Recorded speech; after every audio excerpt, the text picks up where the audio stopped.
Kanino naman kayang buhay ang pakikialaman natin dito sa channel naman natin na ito? Handa ka na bang pag-usapan natin ang buhay mo? Baka ikaw mapili ngayon 'no, ng ating mga energies or ng mga baraha ko rito. Please just take only what resonates guys, meron tayong ditong gender ha, bahay, lalaki, LGBT. Thank you Archangel Michael and the guardian angels of my collective people together with their ancestors. Thank you so much for your everyday presence. Tingnan natin na kung buhay mo na 'to. Pakailamera kumare niya. Okay, let's go.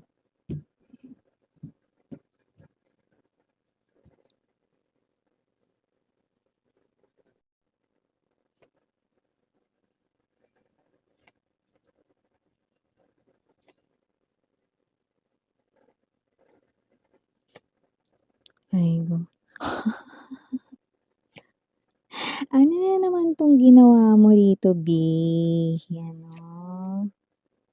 Mukhang hindi na rin niya rito alam kung ano ba talaga ang emosyong dapat niyang maramdaman. Center ng reading, Judgment, right beside the Queen of Cups and the powerful Two of Swords to the Five of Coins. Bakit minsan na naman ginawa ko diyan? Yan, oh. Yun nga yung tinatanong ko sa'yo, hindi mo alam? We have here the King of Hearts and the Queen of Hearts right in here. Okay, Eight of Cups. Okay. Bottom of the deck, we have the Four of Coins, which is very strong, coming in pretty strong. Knight of Swords and the Moon. Yes, now look at that.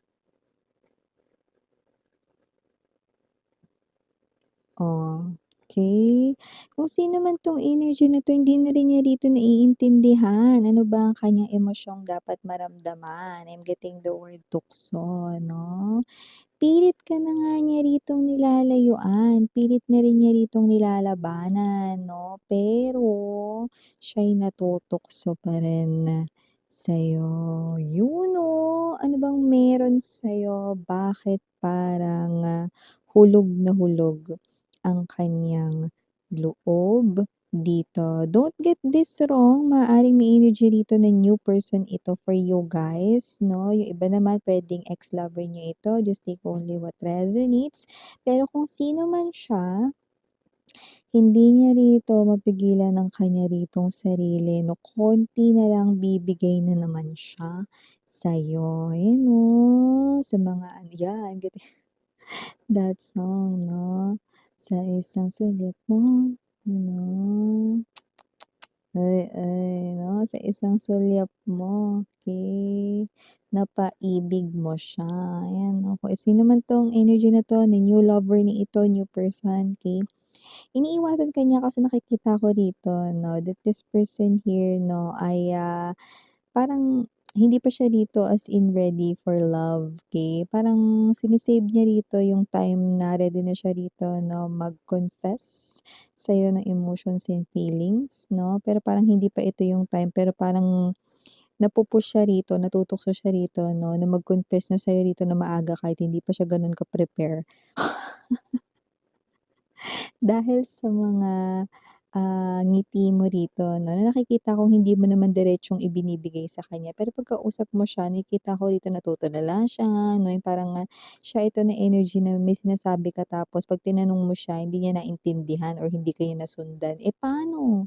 Naka-focus siya sa'yo, you know. This person here 'no, nakikita ko na ikaw kanyang ideal type 'no, ang iyong physical appearance ang kanyang ideal type 'no, and then mas lalo siyang na-fall sa'yo nung nalaman niya yung ugali mo, nakilala ka niya rito. Kaya nga.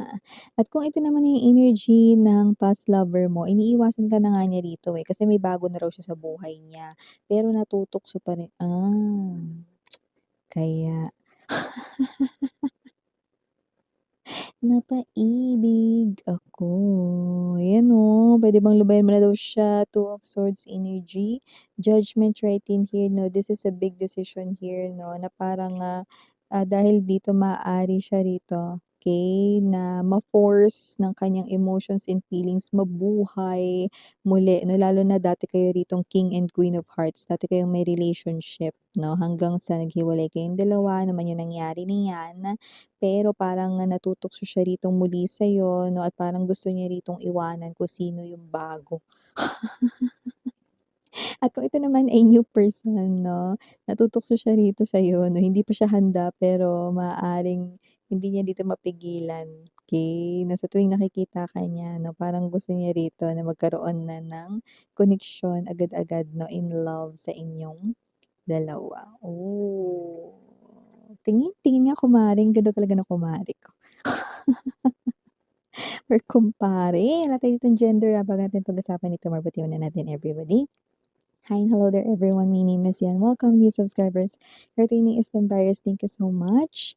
And kung hindi niyo pa, excuse me, ito naman, nagdala ako yung throat chakra ko, no? Dahil nga, binubuking natin tong tao na ito. Bahala siya dyan. Alam nga namang hindi ko sabihin kung ano yung nakikita ko rito. Diba?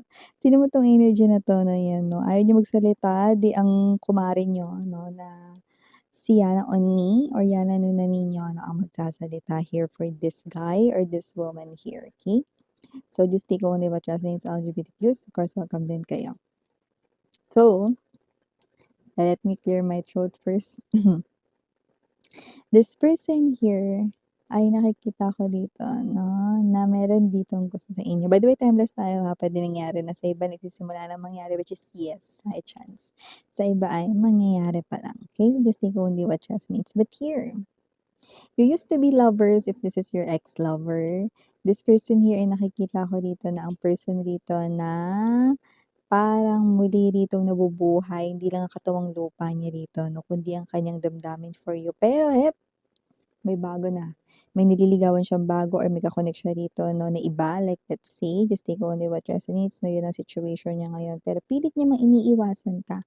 Ang hirap na hindi mo tingnan, no? Hindi lang ito nagaganap sa social media. Maaring itong tao na to, no, ay literal na nakikita ka rin rito, no, natatanaw ka niya, nasusulyapan. At kung ito naman ay bagong person, or hindi naman as in bagong person, pero nasa buhay mo na 'no, pero maaaring ang status ninyo ay friend, colleague, or kapitbahay 'no, or kakilala lang ganyan. Okey, puwede ring, kahit na ano rito pero basta alam mo na kung sino siya, okey. This person here 'no, ay someone dito na may balak naman talaga siya ditong ligawan ka, Mars. Pero yun nga mga babes 'no, etong energy na 'to 'no, ay ang energy rito na parang may siya rito na schedule or date 'no, kung kailan niya gagawin 'yan. Pero parang mapapaaga rito 'no, at maaaring makapag-confess siya ng super aga sa inaasahan niya rito 'no, na date or schedule dahil itong tao na 'to 'no, ay mas lalong nahuhulog sa iyon. So, hindi niya na alam dito yung gagawin 'no, kapag nakikita ka niya dito kaya iniiwasan ka nito na literal 'no, mapa-ex mo man ito 'no, or mapa-new love, okay?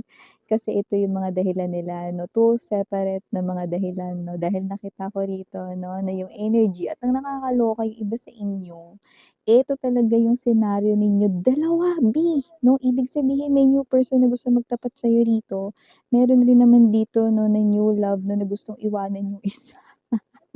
At natutokso pa rin na sa'yo, yan 'no. But minsan hindi ko naman sila masisisi dahil yung alindog ko talaga yung level, ibang level. Ay, apil tayo diyan kumare. Kita ko naman 'no, there you go. Kaya kung sino man 'tong energy na 'to nakikita ko rito, bahala ka LGBT, this person here finds you very attractive, sexy, okey? Hindi lang dito sa iyong physical na appearance kundi ang iyong vibe, ang iyong energy, ang iyong aura, okey? I do see that whether this is your ex-lover, whether this is a new person right in here 'no, ay meron talagang malakas ang tama talaga sa inyo. At yun nga nakikita ko rito 'no, if this is a new person right in here, of course gusto nila rito maging king or queen ng hearts mo. And kung sino din 'tong energy na 'to, this person right in here na wants to establish, a much, na parang mas stronger bond dito sa inyo, and I do see na matagal ka na niyang gusto, matagal na siya may feelings sa'yo, 4 of coins. Hindi niya na talaga magawang mailabas. This is someone here holding back. Okay. So, puwedeng hinihintay niya muna 'no, na parang may hinihintay siya, eh. Like let's say na puwedeng hinihintay niya muna na matapos yung hinuhulugan niya ditong bahay or whatsoever 'no, kasi very serious yung energy niya. In fact, nakikita ka niya na someone na gusto niya na ritong ibahay. Ibig sabihin nakikita ka niya as a future wife material ka 'no, husband material, ang iyo ritong energy. Kaya ipu-pursue ka niya no matter what, okey? Yun ang nakikita ko rito. Okey, so parang ito siya na hindi niya malaman yung gagawin with the moon 'no, yan ang kanya ditong huling iniisip sa gabi at yan rin ang unang pumapasok sa isip niya paggising niya sa umaga. So hindi mo na siya pinatahimik dito ano, yun ang nakikita ko dito, para kang sisiw sa ibabaw ng kabaong. Ba't naman kabaong minsan? Paano kasi patay na patay siya rito, deads na deads siya sa'yo. Gano'n, gano'n, gano'n, gano'n, gano'n yung nararamdaman niya dito. Nakikita natin dito na naku, ito naman na ex mo, puwedeng nagsisisi rin siya rito, nakokonsensya na iniwan ka niya. Mantakin mo, isipin niya ba dito na sumagi man sa isip niya rito na iwanan yung isa? Matino ba yun kapag gano'n? 'Di ba hindi? Ibig sabihin nun 'no, para maisip niya rito na gusto niyang iwanan yung isa 'no, dahil natutukso siya ulit sa'yo, ibig sabihin mas malaki or mas malakas yung tama niya sa'yo, 'di ba? So yeah, yun yung nakikita ko dito. So whoever this energy is 'no, hindi niya na rito malaman kung ano pa dito ang kanyang nararamdaman, pati siya nalilito, naguguluhan, hangman energy in the moon. Nakakita tayo dito ng energy na kahit siya rito ay nag-iisip 'no, having times alone para makapag-isip 'no, pero wala pa rin siya ritong maisip dahil itong person na 'to 'no, ay hindi niya rin alam kung anong nangyayari 'no.